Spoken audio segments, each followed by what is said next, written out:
Okay, this is also a good question. And, guys, I'm changing up the environment. I'm in Colorado working remotely. Um, and, we try to mix it up. My in laws, sort of, they live, and we're on their ranch in the middle of nowhere. So, enjoying ourselves. And actually, I guess my kids are enjoying it. So I'm not enjoying myself. There's a lot going on right now. Okay, so let's get to this question. And uh, see, look at this.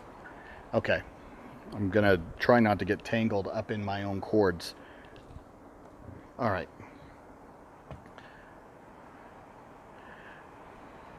You live in Alabama in a county doing staggered days. That's 2 days in person, 3 days virtual. Just got an email about doing augmented learning plan for this time period. I've watched your videos on FAPE and was wondering, should I not sign this new learning plan or sign it saying I disagree and that I think he should get his full FAPE rights? That's a good question. Now, if you already have an IEP in place and that's a current IEP for the 2020-21 school year, then that's your IEP. This distant learning plan or whatever it is they want to do, augmented learning plan or whatever the hell they want to call it, uh, it doesn't really matter. If you have a 2020-2021 IEP, and I'm talking a traditional IEP that lays out what your child requires in order for them to progress and make progress toward their goals, have access to the general curriculum, meaning general education instruction to the maximum ability that they're able. How is it that they're being supported in their special education? How many minutes? Is it direct services? Is it small group services? What are they entitled to with regards to their related services? That would be speech language, potential occupational therapy, physical therapy, behavioral services if your child requires behavioral intervention. More social emotional learning is also, I should just stop using my behavioral, but social emotional learning as well, which would fall into that behavior category. In my world, don't those of you who don't think I'm using the proper terminology, I'm clarifying that that's my word, and it would also include, in my thought process, any kind of social emotional learning. Now, for the majority of my clients, because they are on the spectrum, or ADHD and require these kind of um, social skills, then yes, I it sort of tends to be a wraparound term with regards to behavioral services because social emotional learning is a behavior. So that's it. So back to this. That's where you would need to sit there and make that assessment. Is what are they able to do now? If you're getting the hybrid, meaning 2 days in person and 3 days virtual. So what are they doing during those 2 days? Are they able to condense all of your child's special education services that are in your child's 2020-2021 school year into those 2 days? Are they? Or is your child let's say, a general education student to where they're pulled out, but they're not pulled out that often?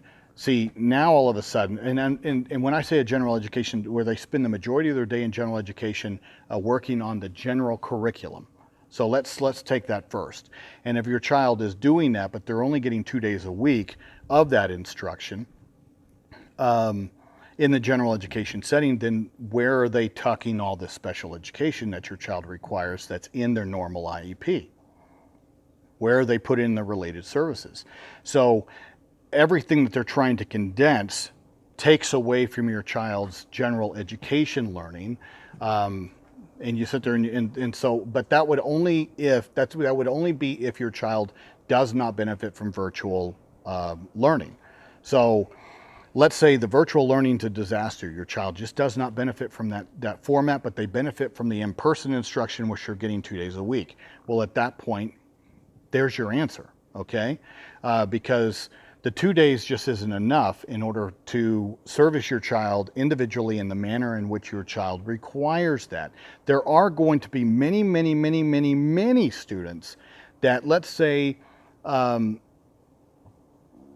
they they're okay on virtual learning, but they need that direct instruction with regards to special education. And so therefore the virtual learning aspect with regards to their general education instruction is fine. It's okay. It's not optimal, but that there's no requirement that anything in special education has to be optimal, by the way, guys. So keep that in mind. It doesn't have to be optimal. But there's a huge difference between my child does not learn through this distant learning format and, you know, what just isn't ideal, okay? Because if your child can do virtual learning and they're able to follow along and they're able to make progress, yes, it's not optimal, but your child can do it. Now, where it differentiates is, like I said, with that 2 days a week of in-person instruction. Some schools could feasibly condense the special education instruction to where they're meeting your child's needs in the manner in which they learn.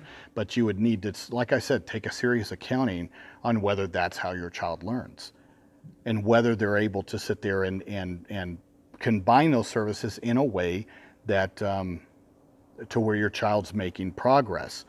And, you know, I know that sounds extremely confusing. It's not, guys. You know your child. You know how your child learns. You've already been through this distant learning stuff once in the spring. So that should be enough to sort of let you know. But if you're still sort of on the fence, then, you know, at that point, you know, that's what you would look at is what I explained in the video, in the beginning of the video. I also did another one or two other ones today in the same type of setting, you know, explaining how you can tell whether your child is being provided a free and appropriate public education, and the other one was a virtual only model. And so yours is that in between, where it's a couple days in person and then the rest virtual. And I'm saying that that's going to be more of a complex type of analysis, because your child is getting some direct services, which parents that are being forced into virtual only are not getting direct services. So, you know, if you sit there and you go, well, you know, which one would I rather have? I'd rather have some direct rather than none at all. So those that are being forced into virtual only models have a little bit easier time in doing that analysis and how they need to move forward in asserting the rights of their children so that they can get access to some direct instruction. All right. Now, in you guys' situation that are being given these hybrid 2 days or maybe 3 days and 2 days virtual, it doesn't really matter. It is a little bit more difficult, but you know your child, trust your gut. If your child is not benefiting from that format, then they need more. How are they fashioning that direct instruction? Or are they even providing the direct instruction during this period? And if they're overdoing it on pulling your child out in order to condense those special education services, that means that they're missing out on general instruction. You know, so that's also critical, guys. So remember that a general education teacher is a mandatory member of your child's IEP team for a reason. They bring an expertise to the table, and the entire point of even special education is to support your child's learning along the general curriculum, the general education instruction, to the maximum point that your child is able to participate in that kind of setting and that kind of curriculum. All right. Now, if you have a child that is more impacted with regards to the amount of special education that they require, let's say your child is not even working on the general curriculum, that they're on extended standards, and they're at that point, guys, I can tell you with some fairly freaking strong certainty that distant learning isn't going to work for you. Doesn't work for my child, and my child's in that situation to where she's not on the general curriculum, she's on the extended standards. And so and she is not a distant learner, and in that situation even 2 days a week is not sufficient for her. She requires more intervention and more direct services, and she requires her related services in order for her to make progress toward her goals and for her to receive a free and appropriate public education. Now, have my wife and I already worked this out? Yeah, right before we came to Colorado, we had our IEP meeting, and my daughter will be going to the clinic, her ABA clinic, paid for by the district, and she will be supported with the assistance of the special education teacher. We'll be working in tandem with the behavior analyst team. She'll be also receiving her speech language services at the clinic. We opted not to, do the OT right now.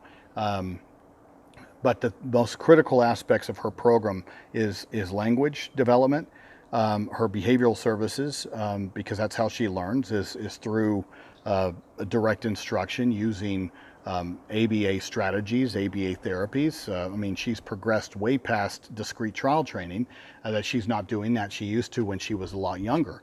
But we're on to more, independent type of guidance, and my daughter does very, very well. But because the school is not open, that's what we've had to work out. And the school is paying for that placement and that intervention for her. Okay, now is that 5 days a week? No, it's not 5 days a week. No, there's a limit there as well with regards to the amount of intervention your child requires in order for them to make progress toward their goals. So, but like I said, these are sort of complex ideas and nuances that I'm telling you, you need to do an initial sort of an accounting. But then at the same time, that's why I'm here. That's why I answer these questions. And,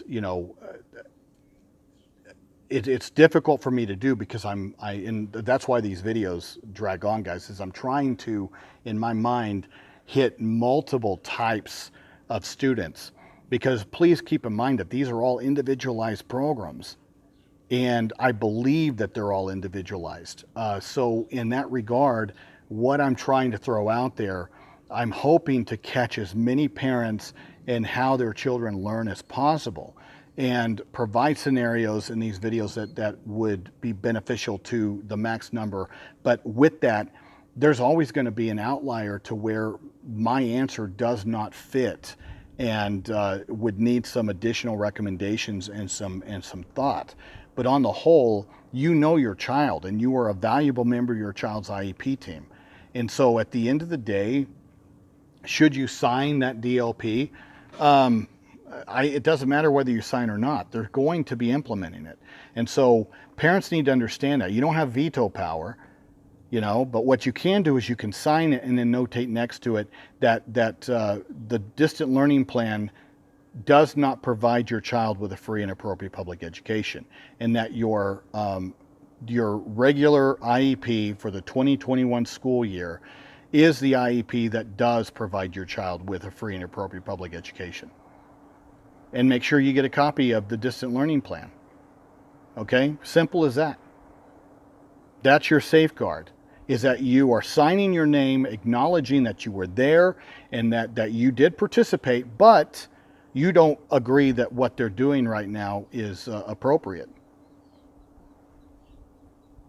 And what you're doing is you're safeguarding your ability to assert your rights either right now or even 2 months from now, even 6 months from now, even a year from now, even a year and a half from now if you live in a state that has a 2-year statute of limitations. All right? You don't have to sit there and assert your child's rights now, but just understand that there's a limitation to where we can sit there and put corrective action in these plans, guys. And it's better to sort of stand your ground now to try to get the right combination of services because you're already sort of entitled to corrective action from the disaster in the spring. So if you sit there and you allow this to sit there and carry into the fall, You're talking about 6 months of crappy services, potentially 9 months, and in some extreme cases, maybe even a full year, another school year. Well, I guess it was the last 9 weeks of the last school year, but you get what I'm saying. So there's only so many places that you can put remedial services to try to catch your child up, and that's why I'm sort of recommending that you guys stand your ground now, and negotiate for direct services in these locations that aren't providing it, and in the places where they're providing a hybrid situation, take an accounting on how they're combining or doing that, and if it functions, great. But if not, then guys, push harder, push harder. Some of my kids that are in these hybrid situations, some of my clients, guys, they're going 4 days a week. They're not going 2. They're going 4 with that 1 day for deep cleaning of the school. But there are some of my clients that the parents have already jumped on this, and the schools are like, okay, we'll do 4 days a week. It's happening. All right. So don't think that you're without options. In fact, you have a hell of a lot of options. And don't be scared to assert yourself. Guys, it's just the government. These people are not geniuses, and they're not ogres, and they're not scary. So many of our administrators and teachers are caught in an impossible situation. They don't agree. A lot of them don't agree with this. But they don't know what to do. I mean, seriously, you got this, sit there in a situation to where, they're wanting to be safe. I get that. They're wanting to try to make the max number of people happy. But in a situation to where you're trying to make the max number of people happy, and especially when we're dealing with a vulnerable population, it's never the vulnerable population that benefits from making the majority happy. Ever. Ever.